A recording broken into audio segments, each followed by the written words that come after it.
Hello radio friends. It's been a while since I made a video, and I started a new job. I'm really concentrating on doing a good job on the new job, and actually that's where some money actually makes some money. But this is one of the latest radios I got, and I got this a couple months ago on eBay. I was real happy to get this. I really like this radio. This is a 1933 RCA Model 140, and it has 4 bands on it, but they actually made them with 5 bands that had the X band that could do long wave. But this is just AM and 3 shortwave bands. And I really like this radio because it was made really good. And let me just discuss that a little bit. It was made by RCA, but because RCA and GE and Westinghouse and a company called United Fruit were all like together in a consortium, Westinghouse made a radio. It looked almost just like this, except I read that it had a little W under the dial. This is the RCA Victor one. And the Westinghouse is called the WR-30. And they use the WR-30 to signify a console radio too, but they also used it for the model that looked like this table radio, or Cathedral, I guess you could call it. And GE made it called the GE Model K80. And actually there was a Russian model called the SVD, like Sam Victor David -9, and the Russian model was based on this, and they had licensed the technology from RCA. And I always wondered whether it was because David Sarnoff, who was the president of RCA, and he was a Russian immigrant, so maybe he had some instrument in there to license the technology to Russia for like this radio. But it's real interesting. If you look up on the internet RCA Model 140, there's a nice story that someone wrote about the Russian version, the SVD-9, and it's very interesting because it tells how the Russian guy could have lost his life. They were confiscating radios, but he buried his chassis. He sealed it in a box and he buried it in the ground.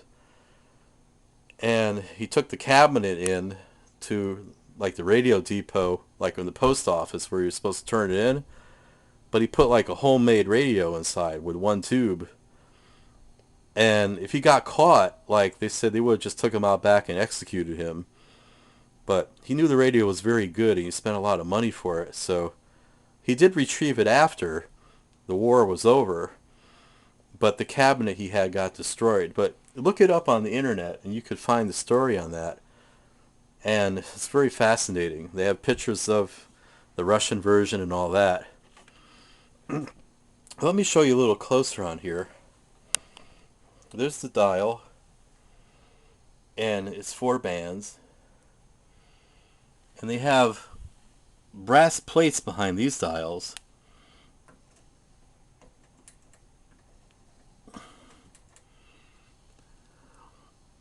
This one looks like the volume. That's the dial tuning. Seems like it works, sort of. This one must be the band. No, that's the on-off volume. This one looks like the band selector here. Yeah, it says A, B, C, and D. This says volume on the back, so that's volume. I bet you this is tone control. I bet you that's what it is. On, off, and tone. And that's the tuning. Okay, we figured that out. Let me show you behind this radio. Now, I won't be able to work on this for quite some time. And one reason is that I still got to work on the Philco here. I got that covered up, the 38-116. That was in a video made a few months ago. And let me show you this inside of this. Be careful, turn it around. And the guy packed it really good. It had some slight damage on the other side on the veneer from shipping, but he packed it pretty good.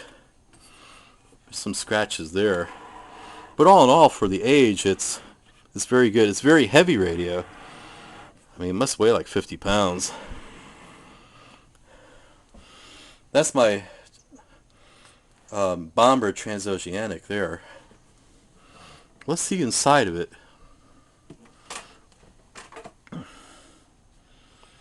Now, you see it looks pretty clean. The speaker is all whole. There's no damage to it at all. There's no holes in it. And put this down here for a second. This really looks like the original cord. And you can see it has, if I could grab it, you see it has the old-timey plug still on it. Now, it looks like the original plug. So, I mean, it hasn't been monkeyed around with, is what I'm trying to say. And, you know, I'm really fortunate to get something like in this kind of condition.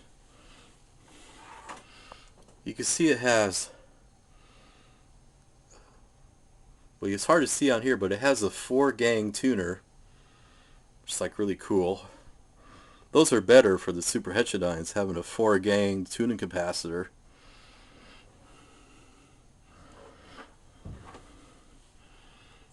This is like a shielded transformer here. Yeah, there's some dust here, but it's not that bad.